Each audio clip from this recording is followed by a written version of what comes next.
Siamo arrivati Siamo all'ultimo, direi, siamo anche puntuali, sono le 15:58 e 59 e quindi ti lascio introdurre l'ultimo relatore della giornata. Grazie.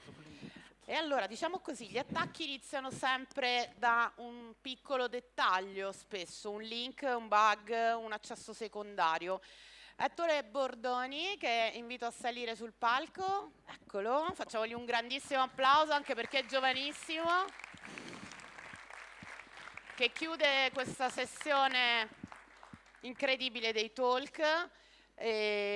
Lo fa con uno sguardo sulle tecniche più recenti di ingressi iniziali, solo ingressi iniziali, del phishing un po' meno banale, degli exploit più invisibili, dei vettori apparentemente innocui, ma che invece spalancano la porta dei nostri computer. E Ettore ci mostra le nuove strategie utilizzate dagli attaccanti e soprattutto ci dirà anche cosa possiamo fare prima che sia troppo tardi. A te, Ettore. Grazie mille. Allora, welcome everyone. This talk, as mentioned, is called Legitimate Until Proven Otherwise, Emerging Initial Access Techniques. So, as mentioned, the core idea is that in our environments, we implicitly trust a lot of things, such as loading machine learning models in known frameworks, use RDP connections, or just basically the Windows File Explorer. So my talk specifies on how these things can be abused by leveraging the trust that users have in them implicitly, and so how we can compromise the first endpoints, or many endpoints if the attacker is lucky, and basically warns you about these techniques and how to harden your infrastructure against them. The talk will explain how the attacks work. Yeah, this is just a slide for the current threat landscape, and basically provide more of a blue team focus after explaining the attack on detection, engineering suggestions, and then hardening procedures. So as mentioned, the threat landscape is evolving, and we need, as defenders, we need to evolve with it. And so the techniques we are going to look at today are called the rogue RDP, which has been used in more recent attacks by even nation-state actors for various objectives to gain various informations on some compromised customer. And then we're going to see machine learning frameworks code execution at the model load moment. And then FileFix, which abuses, as mentioned, the Windows Explorer to execute commands similar to the run key in Windows. So let's see a quick roadmap.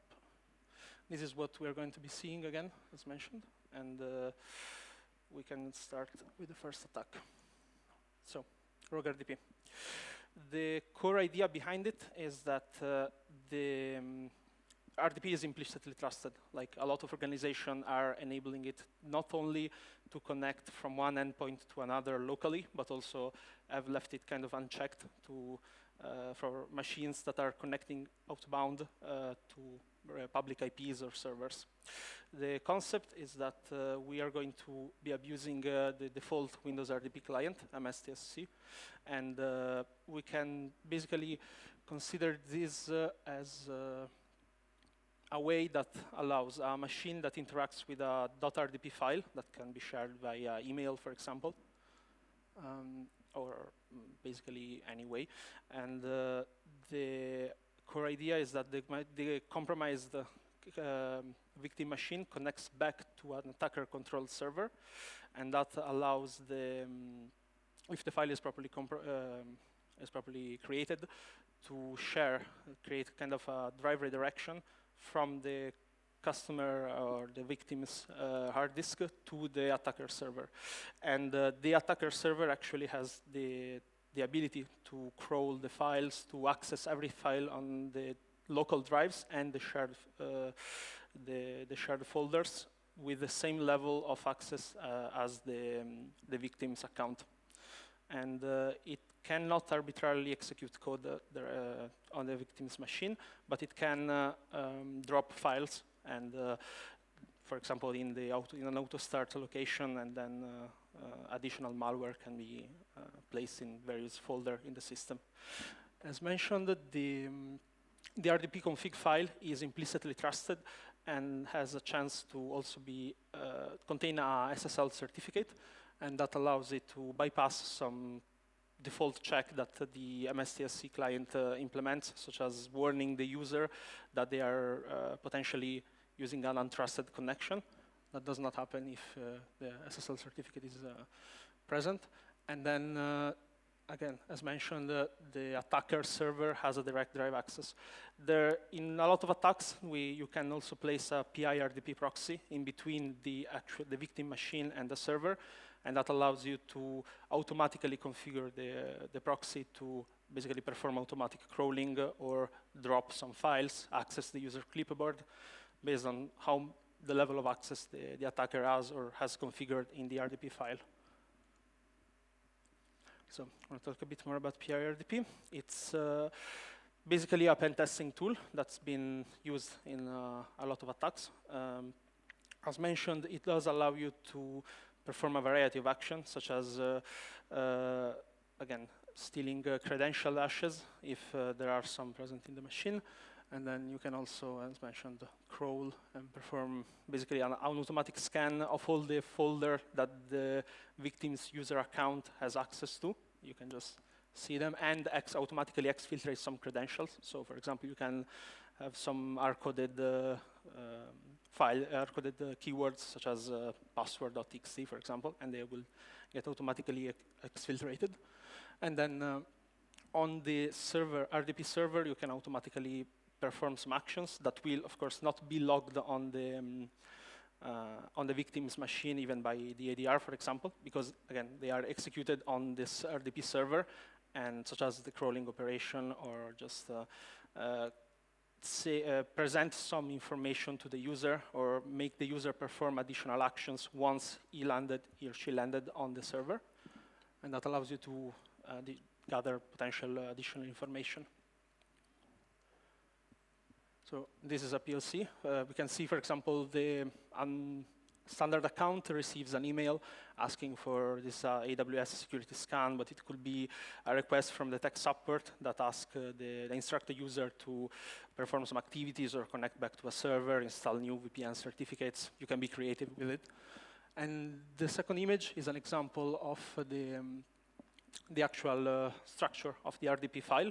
As we can see, it's just a TXT file. You don't have to perform any particular modification. We can highlight some information, such as the redirect clipboard, and the most important one, which is the drive-store redirect, which, again, with the asterisk maps all the disks that are present on the machine, and they are just shared directly with the attacker server.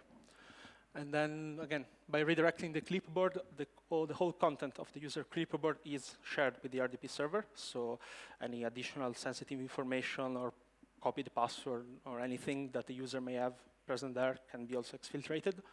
And then, as previously mentioned, you can create, like with Let's Encrypt, for example, a SSL certificate that you can embed in the RDP file, and that will allow you to bypass the MSTC warning about basically having an untrusted connection back to an RDP server. We can see here how the attack actually works, and the script in the top part of the image presents basically a PowerShell script that the user can run if, for example, PI-RDP is not configured, and that automatically performs some crawling and drops additional malware on the victim's hard drive directly. And we can see basically the attack in effect, where this is a screenshot from the Explorer view from this RDP server, and we can see the shared disk of the victim's machine. So, detection and hunting. How do we basically figure out what's happening? So our first step is, of course, having the chance to basically verify and closely monitor the MSTSC process. And if, for example, the process itself is spawned from suspicious location in the process tree, for example, from a browser or especially a mail client, similar to the previous example, that could be a warning sign, or at least it could trigger some detections.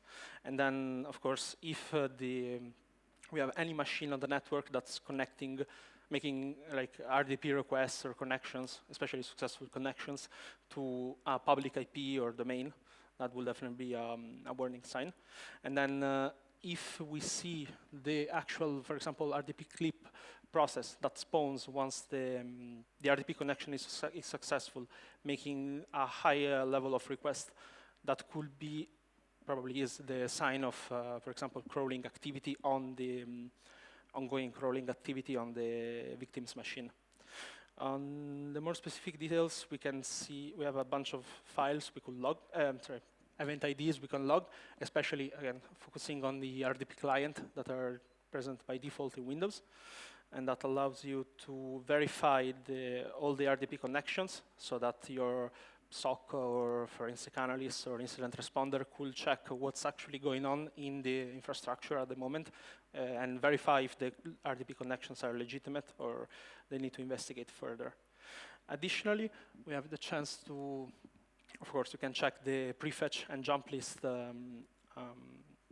forensic information to see when the RDP client was actually called and if there have been any interaction with RDP files. And then you can also verify the local user registry in Windows that the default RDP client basically add another event to it, a new registry key with some information about the connected server and the user that's been used to connect back every time a new successful RDP connection is created.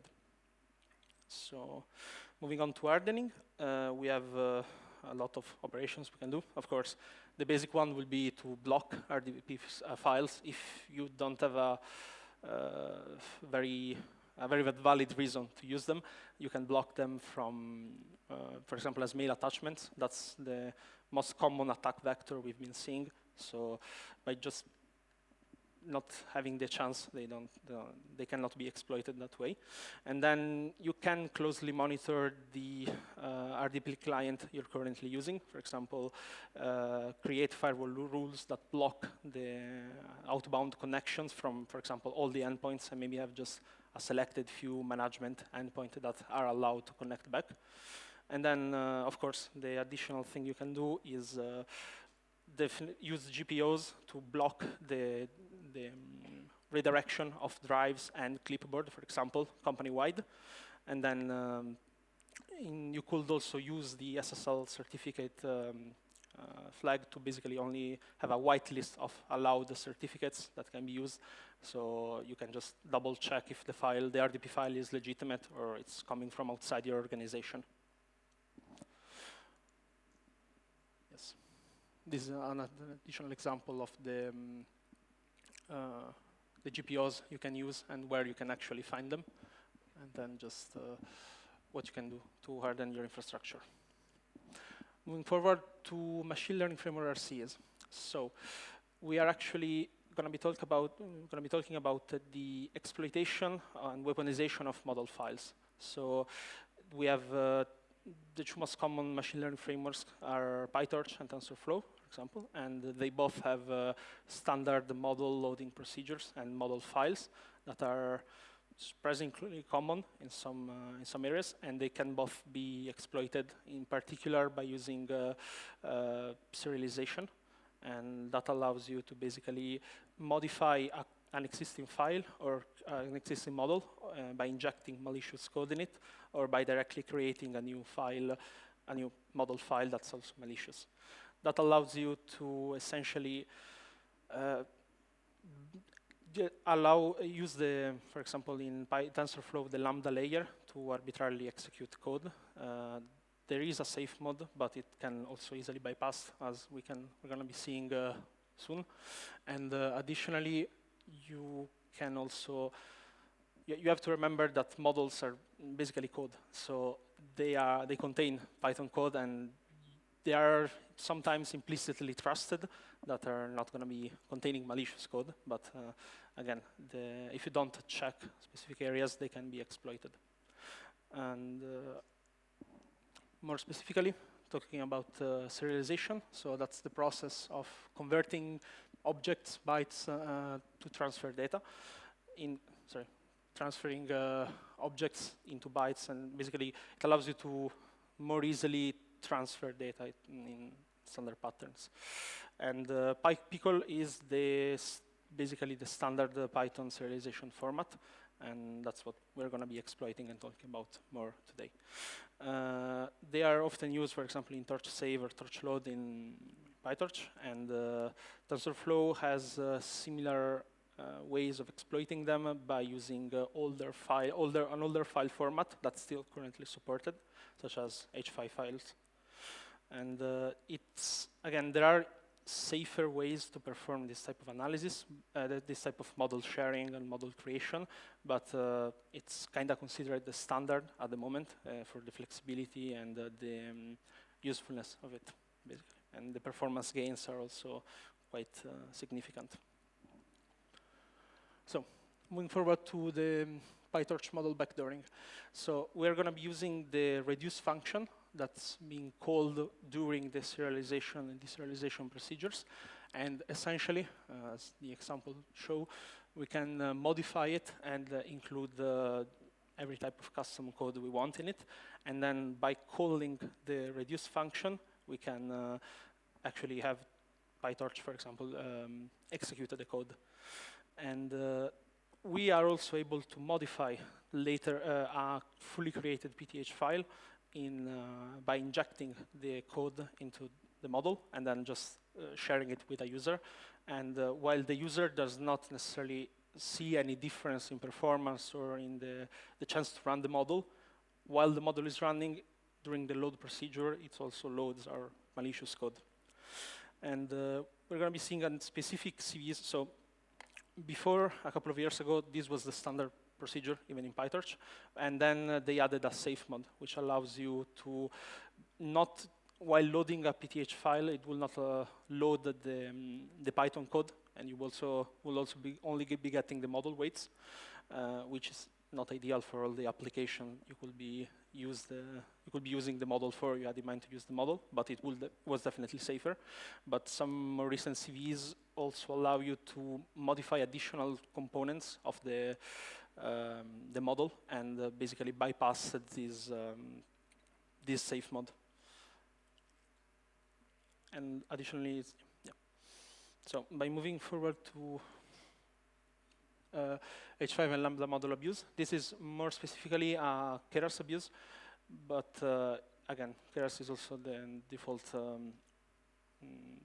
model used by the default serialization model used by TensorFlow, and we basically are able to store Lambda layer code. We're able to store Python code in Lambda layers, and then by Keras handle the serialization steps, and that allows you to basically execute code while loading the H5 model. And these also, more recent CVEs, as of October, have also presented the chance to bypass the TensorFlow safe mode, which was very limiting in the type of activities you were able to perform when loading Python code in a H5 model even. It has to be noted that when modifying or creating H5 malicious models, you may not directly execute the Lambda layer, but that may also only be called after some time or after the model actually reaches that part. So you may not see a direct exploitation in that sense, but it can definitely be achieved as well. A more Keras-focused vulnerability, as the CVE we can look for, you can see here, allows you basically to modify a different part, not necessarily Lambda, but just the configuration file, the JSON configuration file of the H5 model, and that allowed you to arbitrarily call some Python modules that can later be executed during the model load procedure, during the model load part. Moving forward to a theoretical attack flow, you can theorize an attacker basically performing some reconnaissance on some newer or basically SOTA model that can be loaded on, I don't know, Hugging Face or maybe a data set presented on Kaggle, and it could also, the attacker could also require some vulnerable version of PyTorch to a vulnerable version to the previously mentioned CVEs, and that would allow them to even more easily exploit the framework. Additionally, as mentioned, by modifying the reduce function or the injecting code into a malicious model, or by just creating the model, they can actually have their chance to perform all the type of activities they want. And then by delivering it, they are able to, there have been evidence of malicious models directly uploaded on model sharing platforms such as Hugging Face or Kaggle, but they can also just easily compromise the developer account and then just, or even better, a research account, and just sending emails to additional researchers to compromise them. And during the exploitation procedure, basically the model itself, for example, PyTorch can, the framework itself, as for example, PyTorch can just spawn a shell, as called to spawn a shell, and that could perform network operations or start the beaconing directly, or just maybe make a wget request to download additional stages on the machine. All with the same level of access, of course, as the user account that's been running it. So how do we detect it? There are some, the core features are definitely, you can definitely start by monitoring the behavior of this framework. And generally, they have potentially predictable behavior, as if they don't generally spawn shell directly when a model is loaded. So that's something you can definitely look for in, like, monitor the process creation from the machine learning framework.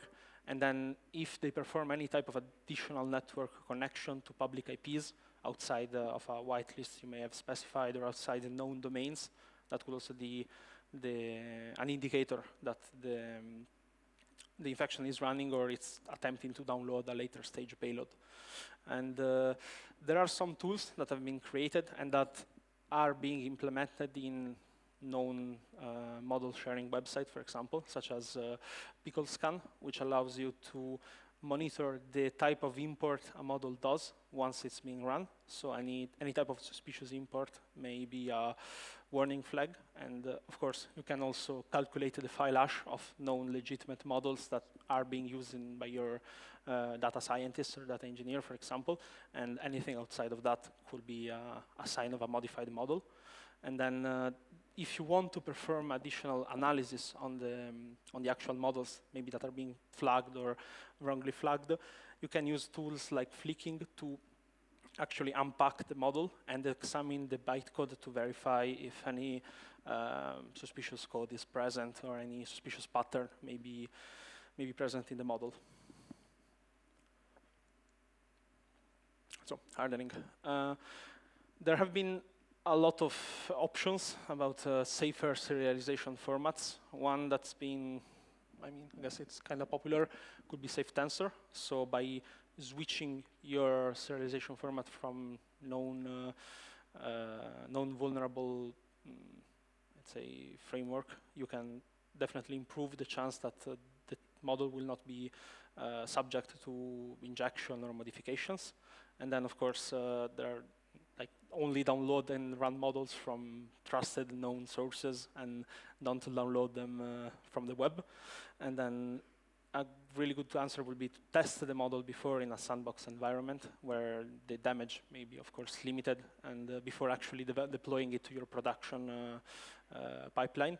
And to allow to limit the type of exploitation of TensorFlow, you can directly not use the older H5 format and just use the .keras one. And yeah, that's the main recommendation I would suggest. Additionally, we're going to move to FileFix.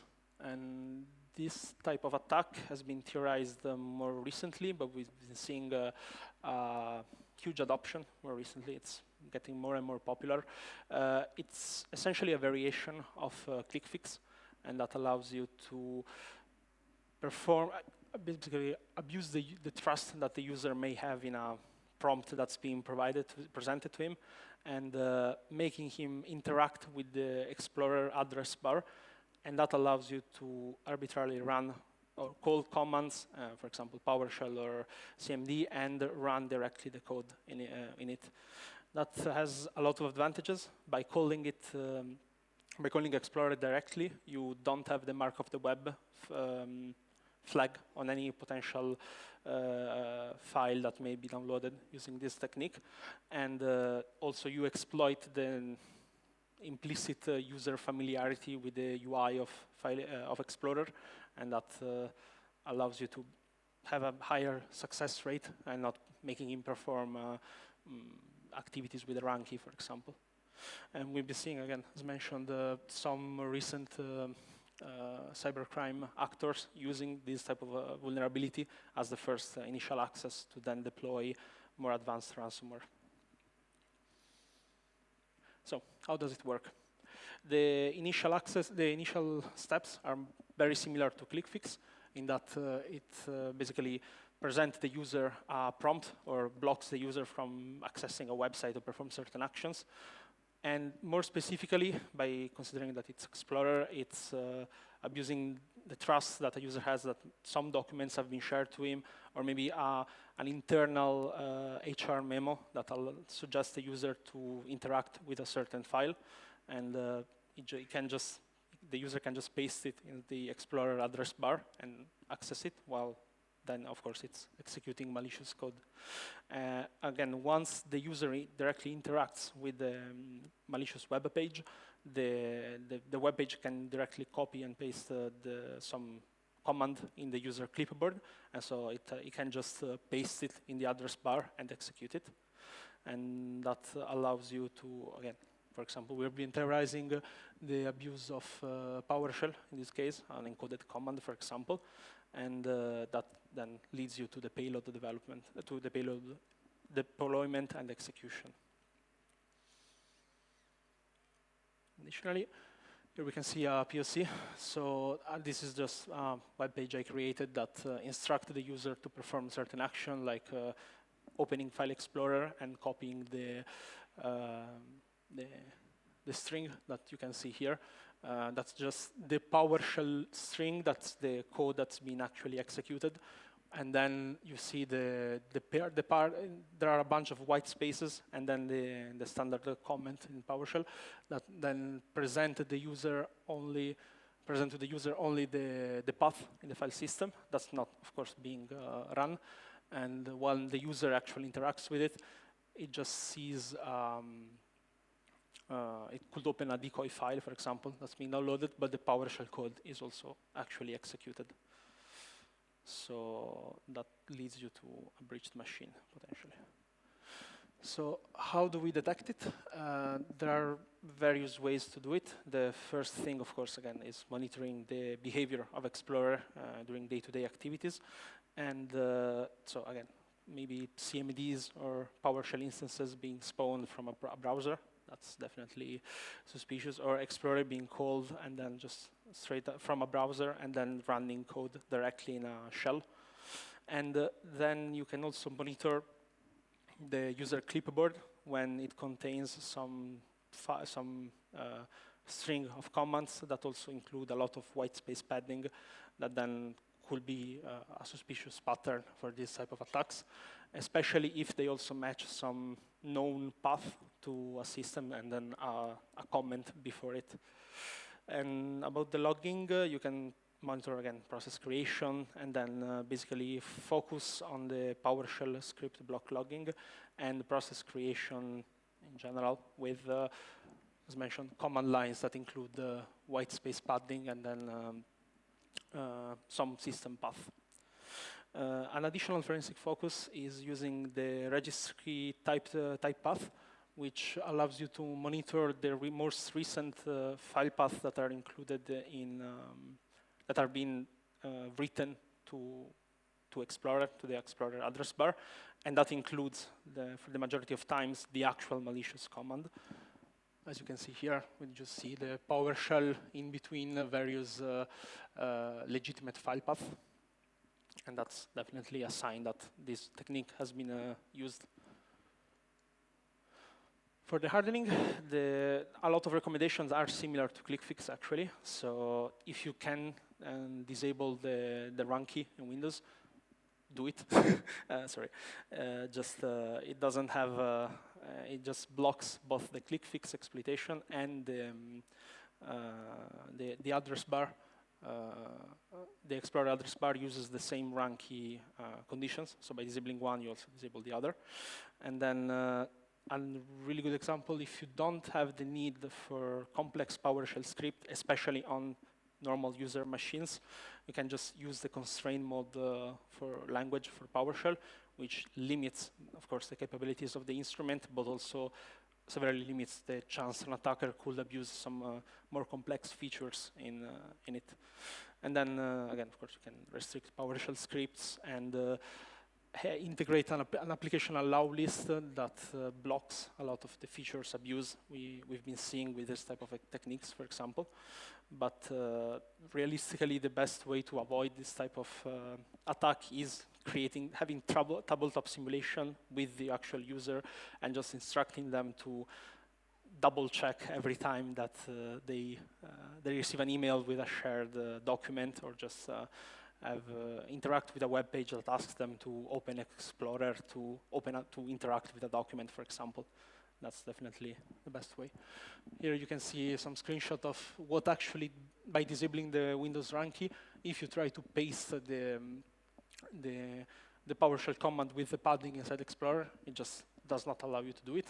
And this is an example of how you can basically lock down PowerShell and create some GPOs afterwards to limit the level of access and functionality that the instrument has.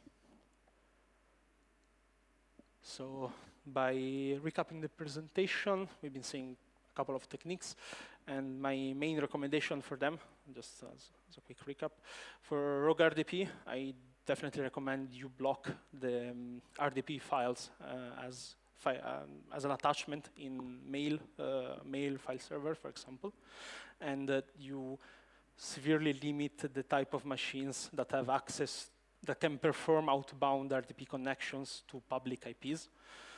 And if you can use, if you're not using the drive redirection, clipboard redirection features for some legitimate usage, or at least you don't have all the machines in your network using that feature, limit it, block it, and you can do it company-wide by GPOs, by just deploying them.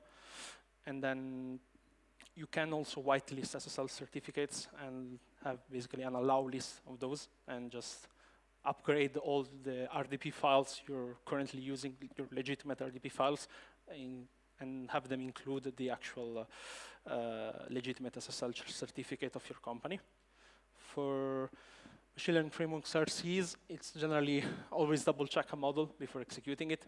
My main suggestion is have a sandbox set up before you download a new SOTA model, or you interact with some researcher that shared a file with a model with you by email. Just have a sandbox that closely monitor the framework behavior once you loaded the model, and then just as a safety feature to verify that it's actually legitimate. And then you generally, unless the platform already implemented some checks, some safety checks on the model, you can just analyze it yourself by verifying the imports with the pickle file, and then basically, as soon as possible, add or switch your models to safer serialization format, such as safe tensor, when possible, when it's compatible with your company. For FileFix, just disable the run key, and that blocks the attack, essentially. But if that's not possible, or that's not convenient for your company, you can use a more restrictive PowerShell more restrictive PowerShell language for the majority of your endpoints or employees' endpoints, if they don't have a need for the full PowerShell features. And then test your employees. Have them run tabletop simulation on ClickFix, FileFix, and more advanced type of social engineering attacks, and that allows them at least to be more prepared should an attacker try to exploit these type of vulnerabilities in your infrastructure. These are some additional links that you can use if you want to learn more about this type of attacks, machine learning framework security, model manipulation, or just explore a bit more FileFix and RogueRDP as type of attacks. So, thank you for listening.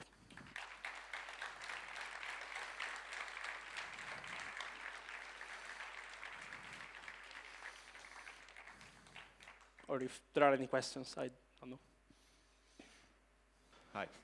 Why there's a reason, because you can run something in Windows bar. There's Sorry? It's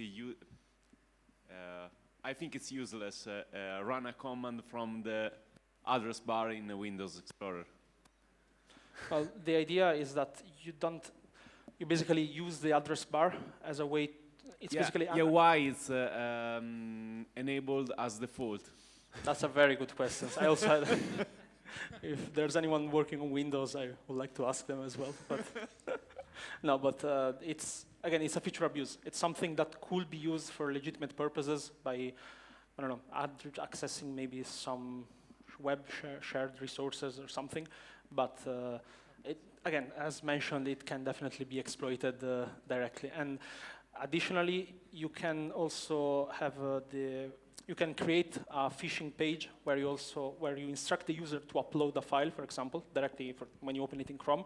And when you have the upload file feature, and the user interacts with it, you both have automatically a user interaction with the web page, and so the clipboard content is automatically exposed to the web page, so you can directly copy it. And then when you click the upload file feature, a new Explorer instance is opened.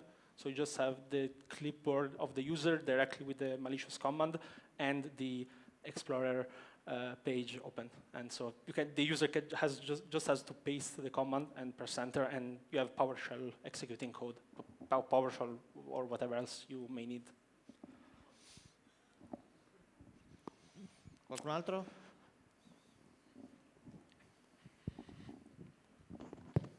Nessuno? Ok, allora, grazie Ettore. No, c'è? Chi ha alzato la mano? Oh. Allora, afterwards. No, facciamo. Sì, abbiamo tempo. Abbiamo tempo. Siamo qua apposta. Grazie innanzitutto.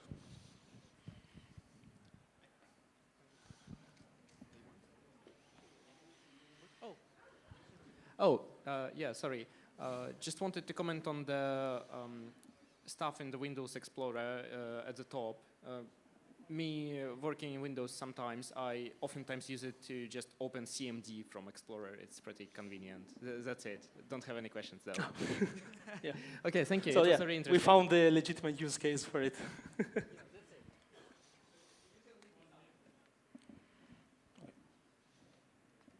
If there are any additional questions, or I'm available also afterwards, or in Italian. Perfetto. Grazie Ettore. Grazie mille. Grazie Ettore.